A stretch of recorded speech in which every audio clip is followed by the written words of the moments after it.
Hello Tab Nation, it's Tom, and today's going to be a real short video. This idea actually comes from one of my subscribers, Bunny Boy. So I got his username up there. Shout out to him.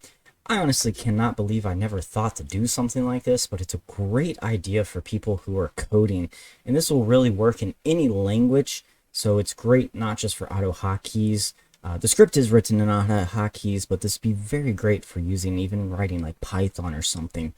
So at least in AutoHotkeys, there's a lot of times where you need to use symbols like that are on your 1 through 0 on your top of your keyboard.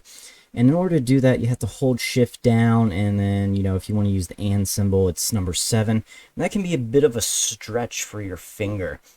So plus you still have the numpad, so you still have the ability to write numbers, but let's get rid of that shift. And I thought that was such a great idea. It's really going to save a lot of time on your hand and not just having to push 2 buttons just to get what you want. So all we're going to be doing here is set title match mode to 2.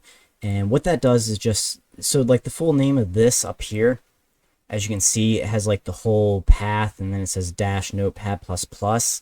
I don't want to have that all in there, so I'm just going to do that. Basically, whenever it detects that in the title it contains Notepad++, it's going to activate all these hotkeys. And we're just going to close it out down here. So anything between this active and this active is going to work only when Notepad++ is running. I'm going to go ahead and run that now. If I can remember where it is. There it is. Oh, it's already running. So what this is going to do is when I am in Notepad++, I can just push, 4, 5, 7. I didn't even have to push the shift key there. It's going to do that automatically. This is great for coding. But now let's say I want to jump over to just Notepad. And then I'm going to push 4, 5, 6. It's going to work how it normally should, which is an awesome idea.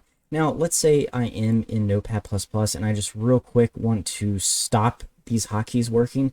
All I did was add an F2 suspend. That was the simplest way. You can add a toggle, but that can be a little problematic sometimes. So this is definitely the simplest. So I'm going to push F2 now. Now I'm going to push 4, 5, 6.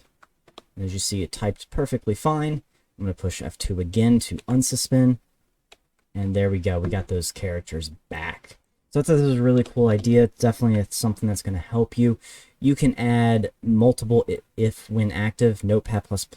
You can sit here and put a whole bunch if you want to put, Visual Code or Visual Studio Code or whatever else you're programming in. But if you're just programming in one, like I usually do, Notepad++, I can just leave it like that. It's going to work perfectly fine.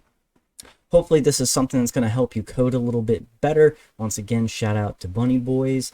And that's all I had on this video. I will see you on the next one. And if you have any questions about this, definitely hit me up in the comments below. Or a good way to expand on this, definitely let me know. And I would love to do that.